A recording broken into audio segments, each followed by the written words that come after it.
Mesdames, Messieurs, peuple congolais, chers membres de la diaspora, individuellement et collectivement, du nord au sud, de l'est à l'ouest et au centre, tant au niveau citoyen qu'intellectuel, politique, militaire, religieux et ou spirituel.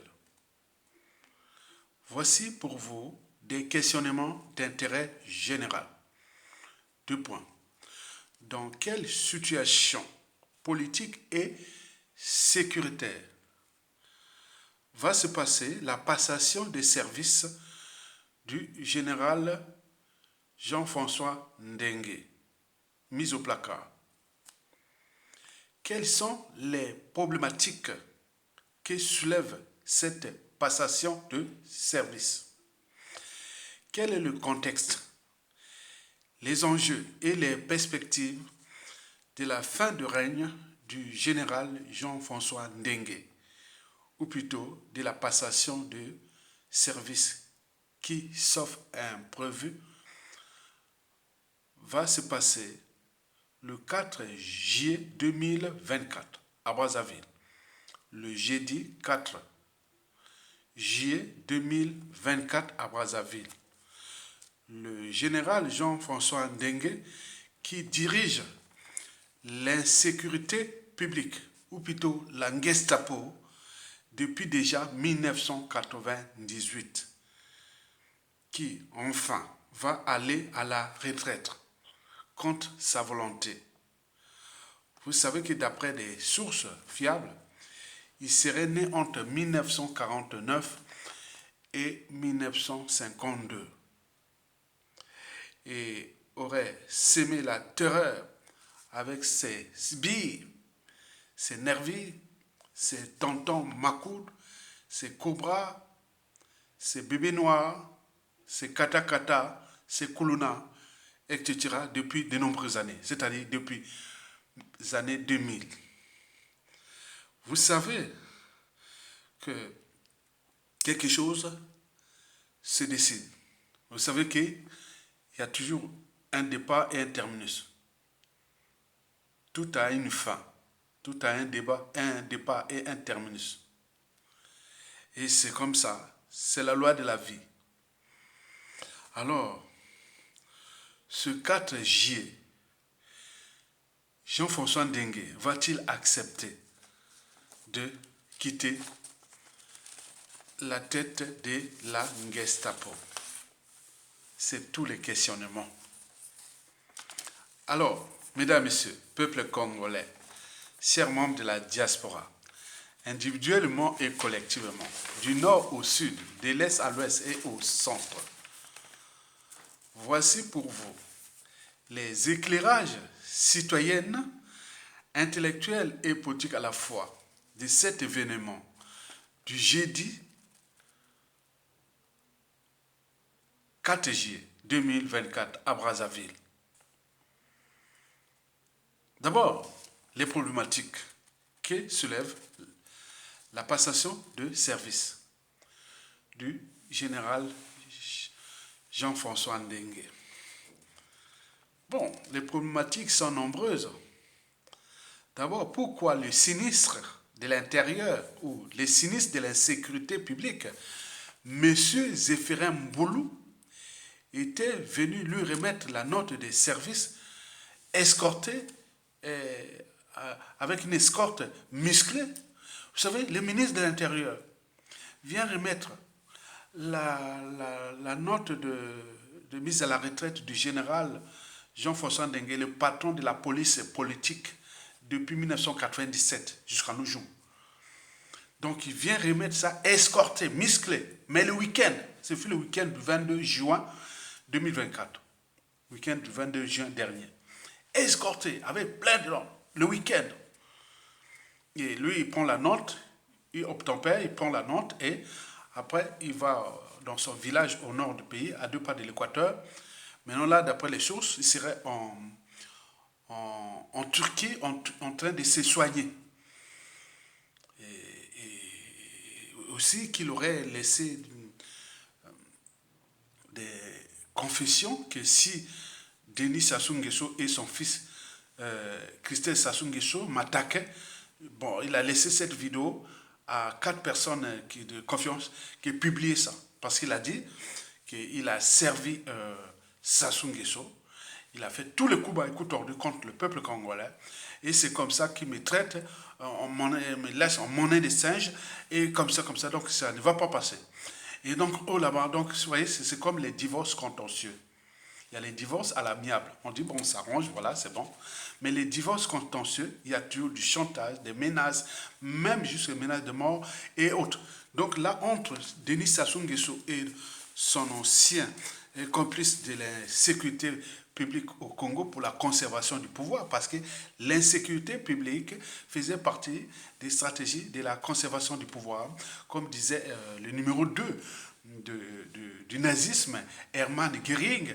Il disait que ça peut se passer dans n'importe quel pays, dans n'importe quel régime. Il suffit de faire peur à la population. Et donc, c'est que Jean-François Dengue et Sassou Nguesso faisaient.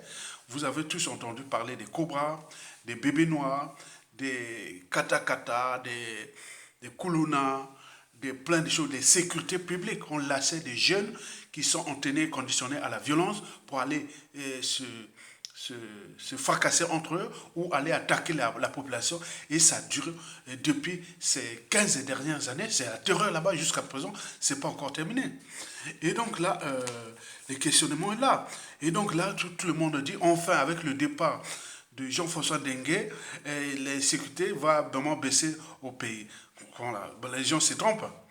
Est-ce que, quand dans une organisation, qu'elle soit État, entreprise ou association, lorsqu'il y a un dysfonctionnement, c'est celui qui a la tête qui en est responsable. Le poisson pourrit toujours par la tête. Et donc, quand vous avez un criminel comme Denis Sassou Nguesso à la tête d'un pays qui a tué 2 présidents, un cardinal, forcé à l'exil, un président élu démocratiquement et professeur passé le soir, et le président élu en 2016 qui coupe toujours en prison, général Mokoko, et tué un candidat en 2021 en pleine élection. N'oublions pas des crimes de masse et des assassinats ciblés, etc. Un homme comme ça qui est entraîné à tuer parce que l'insécurité ou la mort des Congolais font partie des stratégies de conservation du pouvoir. Et donc, il faisait partie de cette chaîne des criminels du régime.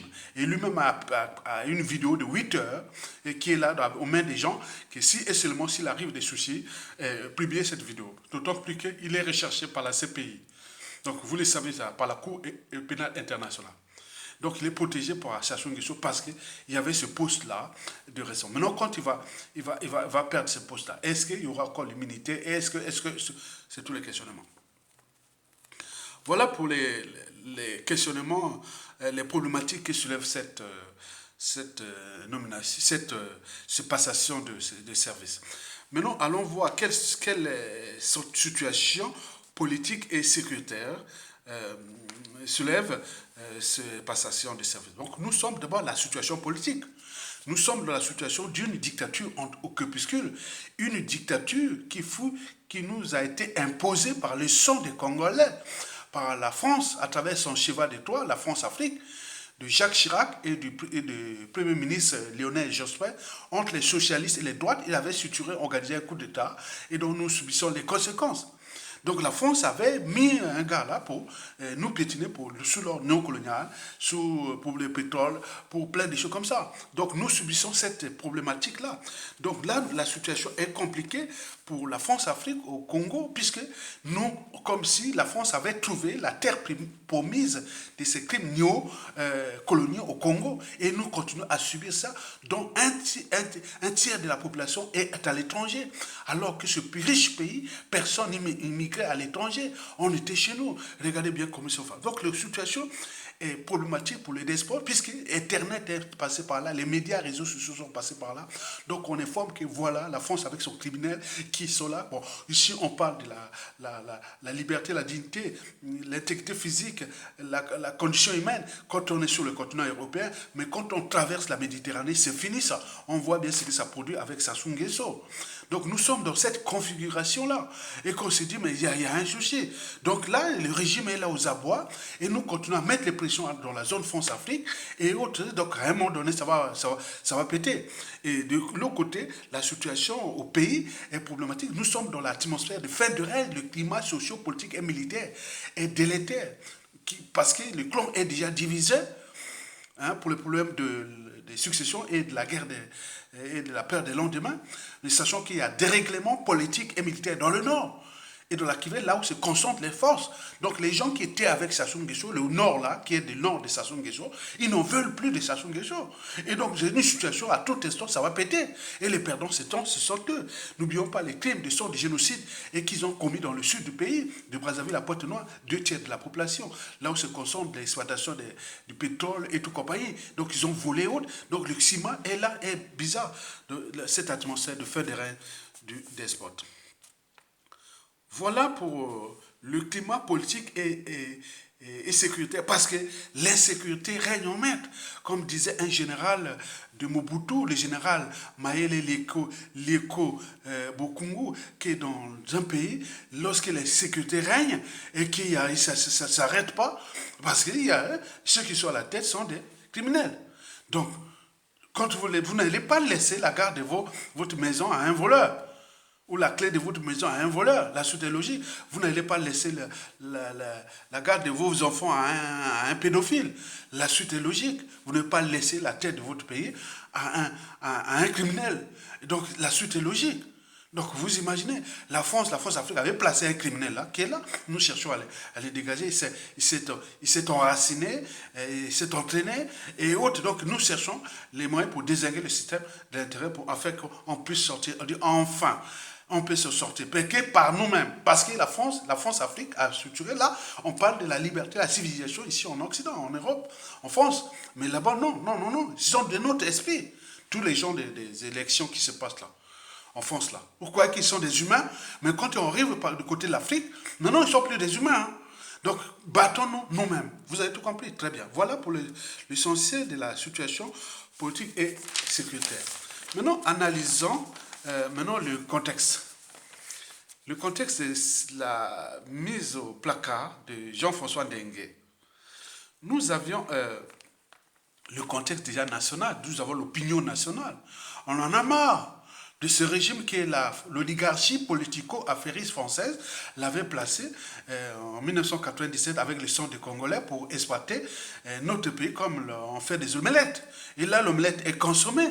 Même la France-Afrique a fabriqué un monstre et qui a massacré tant d'humanité, tant d'humains, tant d'intellectuels, tant de populations victimes de sang, du génocide et des masses. Il est là, on en parle de la démocratie, la condition humaine, on parle d'Ukraine, on parle de Gaza, autres. On oublie que la France tire sa puissance en Afrique. Mais là, même les élections, on ne parle même pas de l'Afrique. Mais pourquoi s'acharner encore à protéger les dignitaires là-bas, les gars là-bas? C'est qu'il y a un autre ordre qui est encore là, l'ordre néocolonial. Donc vous imaginez. Donc le contexte de la mise de Jean-François Ndengue pour l'opinion nationale, on se dit qu'on doit se battre. Et c'est ce qu'on fait. Mais du côté de la France-Afrique, on sait bien qu'elle est grillée, qu'elle soutient un criminel. Quand on dit dans toute organisation, quand il y a un dysfonctionnement, celui qui est à la tête, qu'on est responsable. Donc la France-Afrique est criminelle, puisqu'on soutient un criminel. On laisse faire, on fait le jeu. Mais jusqu'à combien de temps encore? Au niveau géopolitique, nous avons des tensions entre le Congo et la RDC et le Rwanda, puisqu'ils ont vendu nos terres. Ce sont là les conséquences du coup d'État de 1997 à nos jours. Donc vous imaginez tout de la situation qui est déjà problématique pour tout le monde dans ce pays. Et donc, vous voyez la situation, le contexte est là. C'est l'atmosphère de fin de règne qui est là. On cherche les détonateurs pour que ça pète. Mais si ça pète, c'est les perdants, ça sera d'un côté le clan et Sassou Nguesso, et de l'autre côté aussi la France-Afrique, au regard du contexte. Mais si elle ne prend pas les devants, elle serait venue au Congo pour massacrer les Congolais, laisser libre cours à un criminel qui a fait ce qu'il voulait. Et nous sommes là en train de vivre quelque chose qui est déjà problématique pour la France.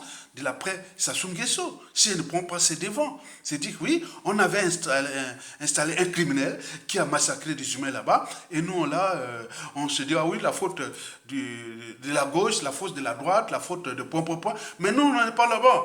Nous sommes là que nous sommes des humains, On ne peut pas faire ça à des humains parce que vous avez l'ADN de porter la mort à des peuples, mais là, la coupe est pleine, le contexte est là, vous êtes grillés. Donc, il faut se comprendre que nous sommes dans l'atmosphère de fin de règne du régime au crépuscule et que nous continuons à informer, à sensibiliser, à conscientiser les consciences de ce monde de brut pour que chacun puisse comprendre que, ah tiens, la France a fait du mal dans ce pays. Et par conséquent, tous ceux qui parlent de la politique ici en France sont des criminels par procuration. Parce qu'on ne peut pas laisser libre cours à un peuple en danger, une nation en danger, et autres, vous êtes là encore à tirer les ficelles, parler soi-disant des dictateurs, des dictatures autres. Non, c'est non, c'est pas possible. Donc, à nos peuples congolais aussi de prendre notre responsabilité dans les climats sociopolitiques de fin de règne de la dictature ou de la tyrannie France-Afrique la plus sauvage, la plus antisociale, la plus criminelle et criminogène, génocidaire, jamais observée en Afrique. Au regard du capital d'essai du coup d'État qui a été structuré par Jacques Chirac et Lionel Jospin pour massacrer 30 000 Congolais, suivi des opérations Mouebara de 98 à 99, de 400 000 morts, les disparus du BIT de 350 morts, et puis les crimes des assassinats ciblés et ou des morts qui sont d'actualité. Nous, on est des survivants. On est là-bas, on nous appelle des revenants, puisqu'ils ont entrepris des politiques d'assassinat extérieur.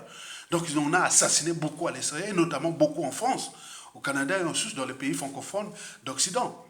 Donc, vous imaginez, c'est problématique. Donc, le contexte est là, est favorable à nous. D'où l'intérêt de continuer à mettre les pressions. Alors, quels sont les enjeux de cette passation des services? J'en ai sélectionné pour vous deux enjeux. Les enjeux sont déjà le premier enjeu sécuritaire et le deuxième enjeu de pouvoir. Sécuritaire pourquoi? Parce que vous avez déjà Jean-Dominique Okemba et Jean-François Ndengue qui cherchent à introduire le général Okiba. Donc pour eux, ils vont se protéger. Parce que dans un pays, si vous avez les gens qui sont au-dessus, ils vous protègent, hein, donc ils ont l'air de pions. Donc il se dit que, ah tiens, au regard de la situation et du contexte et des perspectives de fin de règne, il vaut mieux avoir quelqu'un à la tête de la police qui nous protège.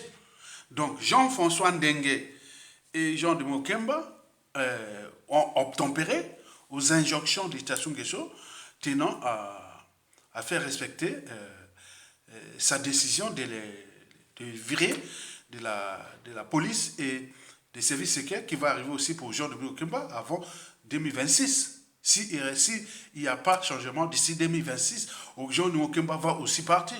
On ne peut pas rester à la tête des services secrets d'une nation avec le capital d'essai la mort qu'il a porté à plein de gens. C'est l'Himmler du Congo, Jean de Mokemba, l'Himmler du Congo, et là depuis de nombreuses années à la tête des services secrets qui n'a semé que la mort par les poisons,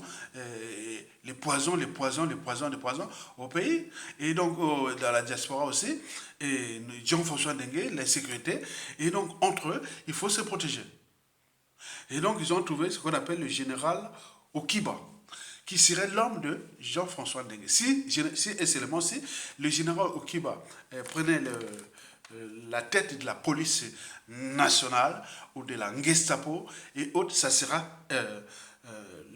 sera là le curé Jean-François Ndengue et le Jean de Mokemba qui auraient gagné contre Sassou Nguesso et son fils grand voleur Denis Kissé Sassou Nguesso. Donc au point de vue sécuritaire, général Okiba va certainement être l'homme de Jean-François Ndengue et de Jean-Dominique Okemba. Et donc Jean-François Ndengue quitte la police, donc on ne sait pas quel sera son sort après. Il est malade et il a plein de soucis de santé au regard de son âge et des soucis de ses histoires de vie. Hein. On est parfois malade à cet âge-là parce qu'on a eu des vies parfois bizarres, que ce soit avec les femmes, que ce soit point pour point, les mentalités hautes. Donc il a bousillé son organisme et donc vous voyez ça. Et donc, Jean-François Ndengue et Jean-Dominique Okemba misent sur le général Okiba. Pendant ce temps, Denis Kissé Sassou Nguesso et son père, Denis Sassou Nguesso, misent sur le fils d'Obami Ito, le général Obami Ito. Et donc là, nous avions là une guerre qui est déjà déclarée entre les deux écuries. L'écurie Jean-Dominique Okemba et Jean-François Ndengue au crépuscule. Et là, qu'ils ont placé au Kiba, ils vont placer au Kiba. Est-ce qu'il y aura les marges de manœuvre de placer au général au Kiba? Tous les questionnements. Et du côté de Kiki, est-ce que et son père vont placer Obami Ito? C'est tous les questionnements. Mais Denis Sassou Nguesso et son fils sont déjà aussi aux abois. Parce que le clan est grillé. Ils sont en train de se désintégrer eux-mêmes de l'intérieur. Le système est en train de se désintégrer de l'intérieur. Parce que comment aller faire confiance à d'un côté au Kiba et de l'autre côté au Bamitou? C'est comme si chez nous on dit Bozoba ezalaka ngando. Soka moni mvule zobeta ngando akima kawapi na ebale. Donc je vous explique que le Okemba, Jean de Okemba, non, nous, peuple congolais, on veut être comme les crocodiles, quoi. Les crocodiles, quand il pleut, ils fuient où? Dans la rivière. Or, dans son idée aussi, c'est pas que la pluie et la rivière ont un même élément qu'on appelle l'eau. Donc, quand il pleut là, les crocodiles, vite, ils rentrent dans la rivière. Mais, bon, entre guillemets, bon, on vous dit, du point de vue biologique, on sait pourquoi ils fuient dans l'eau. C'est comme si les gouttes d'eau là, c'est comme si on vous envoyait des balles de ping-pong sur le corps, quoi. Donc, lui, c'est comme ça. Donc, il est obligé d'aller se protéger. Mais du point de vue de la morale et où. De la conscience et tout compagnie, on se dit mais pourquoi les crocodiles fuient dans l'eau, quoi? Alors que bon, lui c'est un reptile, la température est variable, mais quand il fait chaud, même quand il fait chaud et il pleut, mais au lieu de rester là, mais il fuit dans l'eau, il cherche à aller dans l'eau, dans la rivière. Donc il ne sait pas que l'eau et la rivière, il y a l'eau, hein, à des eaux, hein, l'eau, pourquoi fuir encore dans l'eau alors quand tu es dans de l'eau là où tu es sur, donc voilà, donc ça. Donc nous sommes là, dans cette phase-là. Donc tant que Sassou Nguesso est là, tout ce monde-là, n'y cherchez pas midi à 14h. Donc ne soyez pas des crocodiles. Ce sont tous des criminels qui ont sémé la terreur dans notre pays depuis la nuit des temps. Donc Jean-Dominique Okemba et Jean-François Ndengue mis sur le général Okiba. Est-ce que ça va marcher? Et pendant ce temps, Denis Christelle Sassou Nguesso et son fils grand voleur misent Denis Sassou Nguesso et son fils grand voleur, Denis Christelle Sassou Nguesso, mise sur le général Obami Ito. Vous le savez que Sassou a toujours utilisé les enfants de ses victimes, historiquement. Il tue le papa, après il prend le fils, il l'utilise. C'est sans fin. Si le fils meurt, il le tue aussi, il prend le petit-fils. Et c'est comme ça. C'est vraiment, le déshumanisme total. À un moment donné, il s'amusait avec les enfants de Ngwabi. Quand j'ai vu ça en temps, moi je dis sincèrement, la famille de Ngwabi, je la connais. Je ne la connais pas, les garçons, je connais toutes les filles. Je connais puisque je les fréquenté.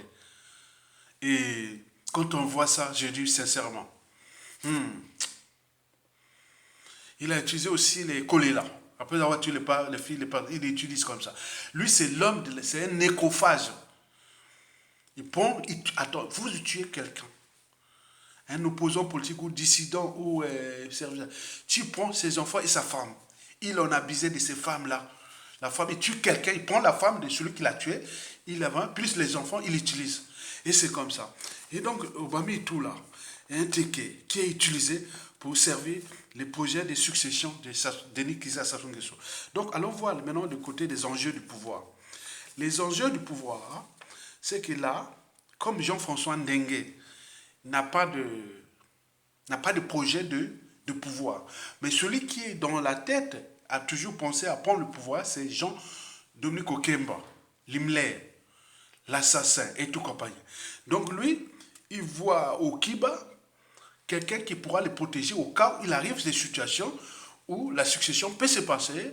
Et comme il a dit qu'il a ses hommes, il a ses... Donc il veut se protéger déjà du point de vue de la police et autres. Donc Jean-Dominique Okemba mise sur le général Okiba pour se protéger du point de vue sécuritaire au cas où il arrive à la situation de prendre le pouvoir. Et là, comme son frère siamois est en position de faiblesse. Donc là, d'où ont obtempéré aux injonctions de Jean-Domingue Okemba tenant à faire monter au Kiba, général Okiba. Est-ce que ça va marcher? On ne sait pas. Mais quant au côté de Denis Christophe Sassou Nguesso, je vous l'avais déjà fait une vidéo en 2018. Retenez bien les vidéos de 2018. Et que le fils Obama et tout serait de l'écurie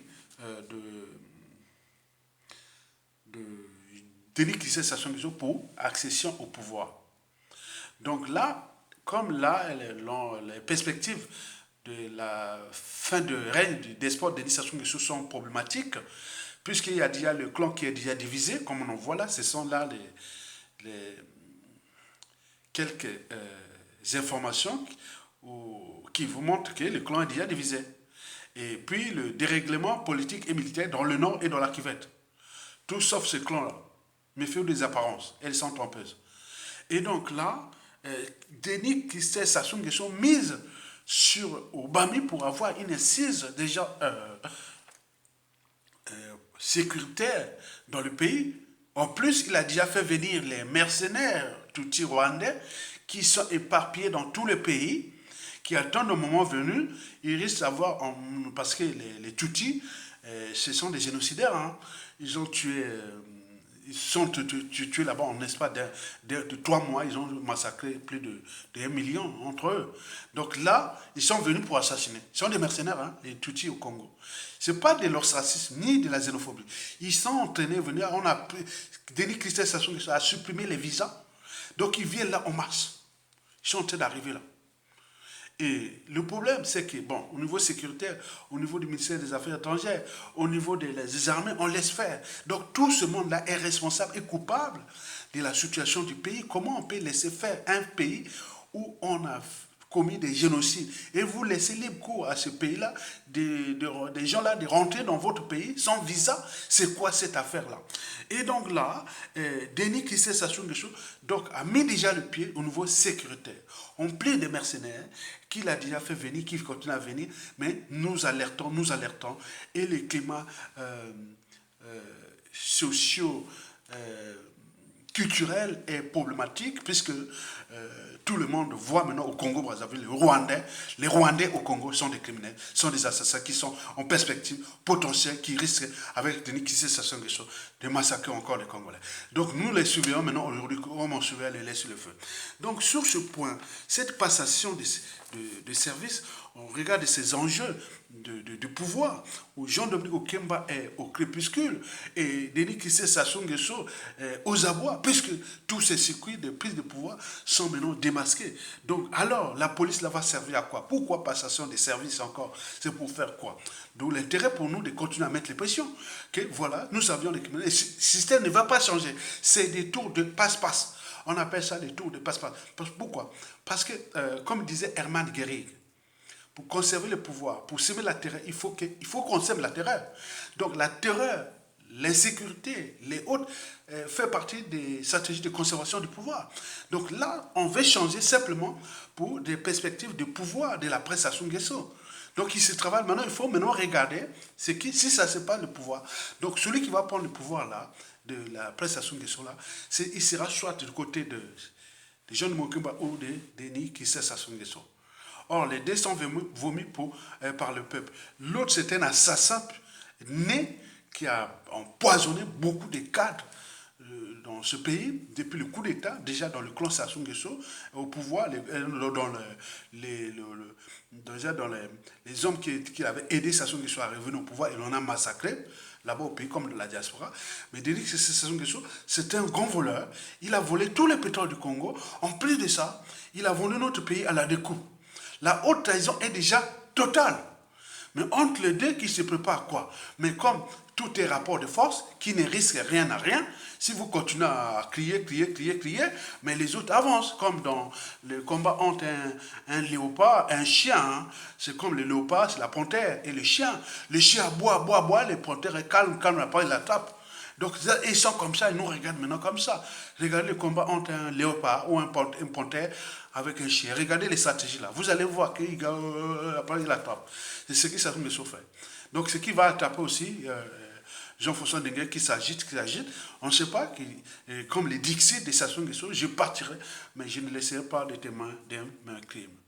Et donc, il est certain que Denis Sassou Nguesso va d'ici peu neutraliser Jean-François Dengue. Il aurait parti avec ses secrets, puisqu'il a déjà laissé la vidéo. Maintenant, est-ce que la vidéo va partir? Et alors, quel effet? Etc. C'est tous les questionnements. Donc, les enjeux du pouvoir sont là. Donc, il faut suivre ça. Donc, c'est des tours de passe-passe où se cachent beaucoup d'enjeux de la succession. Est-ce qu'il va marcher? Est-ce que nous, Congolais, du nord au sud, de l'est à l'ouest, dans toutes les tribus, hors Mboshi, hors ces étrangers qui ont été importés, et qui nous seront là comme ça, en train d'attendre, c'est quoi cette affaire-là? D'où l'intérêt d'alerter les uns des autres et qui prennent le courage de déposer ces gens-là. Parce que la coupe est pleine. On a tout laissé passer. Il y a eu beaucoup de crises d'État. Parce que la chute d'un dictateur, c'est souvent par la crise d'État. C'est-à-dire il y a la fixation de la population, la dissidence des élites et la mobilisation générale. Là, il n'y a rien. Depuis 2015. Mais c'est quoi ce peuple? C'est tous les questionnements. Donc, d'où l'intérêt de continuer à liker, à partager ces vidéos pour susciter le courage. On ne sait jamais ce qui va arriver. Mais dans tous les cas, la chute de Sassoula et de ce qui se passe là va être problématique pour ce pays. Parce que nous avions laissé faire. D'où l'intérêt de penser aux convergences des luttes. Alors, quelle perspective soulève cette passation de services? Bon, il y a deux perspectives. Déjà, la perspective de fin de règne du régime. Donc là, le système est en train de se désintégrer de l'intérieur, sans le savoir. Les couteaux sont tirés. Et les uns des autres se savent qu'on a fait trop de mal dans ce pays. Et donc là, jusqu'à combien de temps encore on continue à jouer avec ça? Au regard du contexte et des enjeux. Donc Sassou est à la fin. Et il ne va pas aller trop loin. Donc on joue à la prolongation. Mais cette prolongation est néfaste pour nous, peuple congolais, puisque les militaires n'ont pas pris les responsabilités. Donc les gens sont en train de mourir là-bas. Les conditions de vie ou la condition humaine, sociale et existentielle catastrophique. Le pays vendu à la découpe aux étrangers. Et les étrangers occupent les institutions des administrations, les marchés de l'État et tout compagnie. L'exploitation des mines solides, c'est-à-dire les minerais ou du bois et autres, avec leur fameuse conférence sur la forestation et le reboisement, ce n'est que vraiment de la diversion parce que les enjeux sont ailleurs. Ils sont en train d'exploiter le pétrole, le pays là, comme on exploite là, comme voilà, il dit attends, il faut aller vite, sinon peut-être à la chute de cette chose, on va tout perdre. Donc ils sont en train de couper les bois là-bas, exploiter les carrières d'orpaillage et de tout. Ils sont en train de faire vraiment voler. Vite fait. C'est un acharnement. Et nous sommes là en train de monter comme des moutons. Et à côté, quand ils sont comme ça, ils regardent les Congolais comme des moutons, comme les gens qui sont les étrangers qu'ils ont importés. Ils ont pris tout là-bas au pays. Les terres, allez voir à Brazzaville. Ils achètent les maisons à Brazzaville, à la Kelele, surtout dans Poto et tout, n'appartient plus aux Congolais. Et partout, ils ont fait tout ce qu'ils voulaient.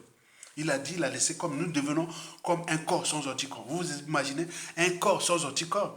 Donc voilà, donc nous on est comme ça, donc on chope tout. Donc ils sont en train de faire ce qu'ils veulent de ce pays. Mais qu'est-ce qui se passe? Ce n'est pas de la sorcellerie, hein. C'est que Sassou a mis les moyens de pression contre nous. Il a tué les 10 fils de ce pays. Beaucoup ont peur, beaucoup sont étrangers, donc il agit ça.